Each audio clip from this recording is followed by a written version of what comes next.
Hey guys, आज हम plasmid के बारे में जानेंगे। तो प्लाज्मिड होता क्या है? प्लाज्मिड एक ऐसा extra chromosomal small circular double stranded DNA होता है जो बैक्टीरिया में नेचुरली प्रेजेंट होता है।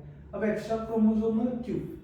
ये जो बैक्टीरिया का न्यूक्लियोइड है उसमें उसका जेनेटिक डीएनए तो प्रेजेंट होता ही है, लेकिन ये एक्स्ट्रा डीएनए जो प्रेजेंट होता है उसी को प्लाज्मिड कहते हैं। और ये जो प्लाज्मिड है वो साइटोप्लाज्म में प्रेजेंट होता है। ये साइज में छोटा होता है, इस जेनेटिक डीएनए से सर्कुलर होता है उसका शेप और डबल स्ट्रैंडेड होता है, राइट। इसकी जो लेंथ होती है प्लाज्मिड की, जो नेचुरली पाया जाता है, उसकी 1000 base pair to 100 kilo base pair की होती है। और इसमें हम हमारा डिजायर्ड डीएनए है, डिजायर्ड जीन है, वो इंसर्ट करेंगे। उसकी length around 15 kilo base pair होनी चाहिए।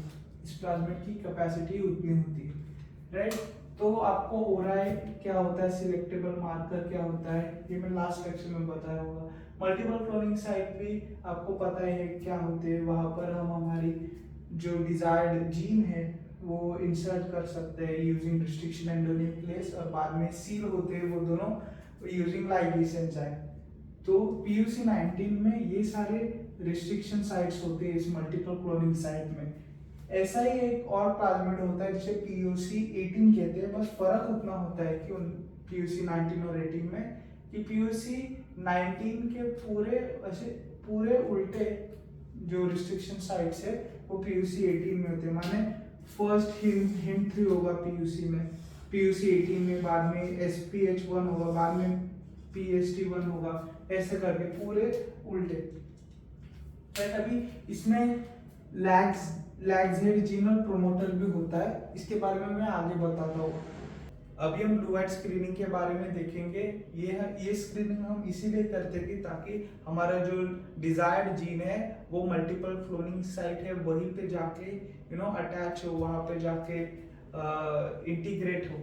इसके लिए it is done to confirm whether the gene of interest has ligated at specific location. तो देखो, समझो कि ये तुम्हारा मल्टीपल क्लोनिंग साइट है और ये तुम्हारी डिजायर्ड जीन है। तो जब इस पे रिस्ट्रिक्शन एंडोन्यूक्लियस एक्ट करेंगे तो ये एक स्पेसिफिक लोकेशन पे कट होगा, राइट। और ये कट हो जाने के बाद desired gene, ideally desired gene यहाँ पे लगनी चाहिए, लेकिन हर बार वैसे नहीं होता।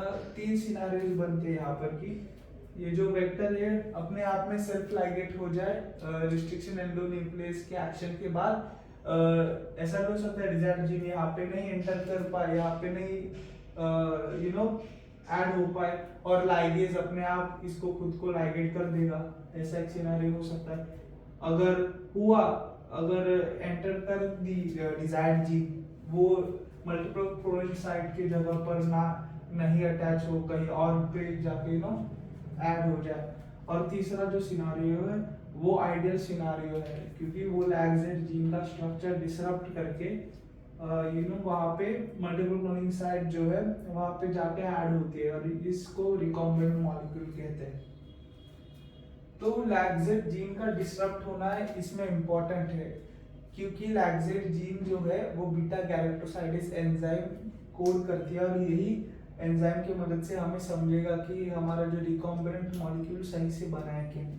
तो कैसे ये जो तीनों वेक्टर्स है, लाइक अभी तो रिकॉम्बिनेंट मॉलिक्यूल से तीनों जो वेक्टर्स है, तो इनको हम ग्रो करेंगे, इनको ट्रांसफॉर्म करेंगे पहले बैक्टीरियाज में, और ऐसे 3 अलग अलग बैक्टीरियाज होंगे, राइट, अलग अलग केसेस के साथ उनके। बाद में ये जब ग्रो होंगे मीडिया पे, उस मीडिया में हम एक्सगैल डालेंगे, राइट। एक्सगैल क्या होता है? 5-bromo-4-chloro-3 इंडोलाइल बीटा डी गैलेक्टोपाइरानोसाइड, ये कलरलेस कंपाउंड होता है। तो हम ये मीडिया में डालेंगे और बाद में बैक्टीरिया को ग्रो करेंगे। तो जो पहले 2 सिनेरियोज है जिनमें लैग्जेड जीन को डिसरप्ट नहीं किया गया वो ब्लू कॉलोनीज देगी, और जो लास्ट सिनेरियो है जिसमें जो आइडियल सिनेरियो वो व्हाइट कॉलोनीज देगी। मतलब इनमें आइडियल जीन है हमारी लैग्जेड, वो एंटर की है एक स्पेसिफिक लोकेशन पे जो कि मल्टीपल क्लोनिंग साइट है वहां पे, और उसने डिसरप्ट किया है लैग्जेड जीन का सीक्वेंस। अब ये ऐसे अलग अलग कलर की कॉलोनीज क्यों दे रहे हैं, राइट। तो एक्सगैल है ना, इस पे कभी भी बीटा गैलेक्टोसाइडेज एंजाइम जो कि लैक्सेट जीन बनाता है, और ये एंजाइम कब बनेगा, जब लैक्सेट जीन एक अच्छे मतलब उसके सीक्वेंस में होगा, राइट, वो डिसरप्ट नहीं होगी, तब वो बीटा गैलेक्टोसाइडेज बनाएगा। तो जब वो बीटा गैलेक्टोसाइडेज बनेगा वो ब्लू प्रोडक्ट देगा, वो होता है 5,5' डाइक्रोमो 4,4' डाइक्लोरो इंडिगो, राइट। तो इसी केस में डिसरप्ट हुआ लैक्सेट जीन का सीक्वेंस, और इसलिए बीटा गैलेक्टोसाइडेज नहीं बन रहा और इसलिए ब्लू प्रोडक्ट नहीं बन रहा, तो व्हाइट कॉलोनीज मिलती है। तो व्हाइट कॉलोनीज मतलब हमारा जो डिजायर्ड जीन ऑफ इंटरेस्ट है वो बराबर जगह पर जाके ऐड हुआ है, और ये दो कॉलोनीज जो ब्लू कॉलोनीज बनती है इन दो सिनारियों में, इसका मतलब है कि इन दोनों में हम डिफरेंशिएट नहीं कर पाते, क्योंकि हमें पता ही नहीं कि कौन से वाले में ये है, कौन से वाले में ट्रांजीन ऐड हुए गलत जगह पे, या फिर कौन से में ट्रांजीन ऐड ही नहीं हुए तुम्हारी, क्योंकि दोनों ब्लू कलर कॉलोनीज दे रहे। तो इसमें व्हाइट कॉलोनीज जो होती है उसी से आगे प्रोसीड करते हैं, राइट। तो अभी ये समझा कि वेक्टर में तुम्हारे डिजायर्ड जीन ऑफ इंटरेस्ट गई है कि नहीं। तो अब हम देखते हैं कि बैक्टीरिया में वो रिकॉम्बिनेंट मॉलिक्यूल, वो vector with desired gene enter हुआ है कि नहीं, वो कैसे समझेगा। तो अभी ये देखो कि ये एंटीबायोटिक सेंसिटिविटी टेस्ट है, राइट। तो ये जो एंटीबायोटिक सेंसिटिविटी टेस्ट में वेक्टर होगा, उस वेक्टर के पास होगा सिलेक्टेबल मार्कर उसका, जो कि एंटीबायोटिक रेजिस्टेंस देता है। फॉर एग्जांपल एम्पिसिलिन रेजिस्टेंस देगा, राइट। तो वो डिजायर्ड जीन जब मल्टीपल क्लोनिंग साइट पे मतलब अटैच होगी, तब रिकॉम्बिनेंट मॉलिक्यूल बनेगा।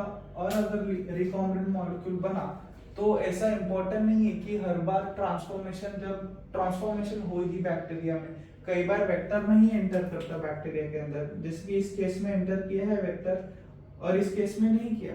और इसीलिए जब भी हम इन दोनों बैक्टीरिया को हम ग्रो करेंगे आगे एक ही मीडिया पे जिसमें एंटीबायोटिक होगा, अगर ये जो सिलेक्टेबल मार्कर एंटीबायोटिक रेजिस्टेंस देता है तो एंटीबायोटिक यहाँ पे एम्पिसिलिन होगा, राइट। अगर ये एम्पिसिलिन से एंटीबायोटिक रेजिस्टेंस देता है तो एम्पिसिलिन एंटीबायोटिक यूज करेंगे, अगर टेट्रासाइक्लिन से रेजिस्टेंस देता है तो टेट्रासाइक्लिन एंटीबायोटिक यूज करेंगे। तो हम इन दोनों बैक्टीरिया को ग्रो करेंगे, लेकिन जिसके पास वेक्टर है, जो वेक्टर में एम्पिसिलिन रेजिस्टेंट जीन है, वो जो भी सिलेक्टेबल मार्कर है वही ग्रो होगा। जिसके पास वो वेक्टर नहीं है, उसके पास कोई रेजिस्टेंस नहीं है उस एंटीबायोटिक के खिलाफ और ग्रोथ ही नहीं वो शो करेगा। तो ये दो स्क्रीनिंग मेथड है।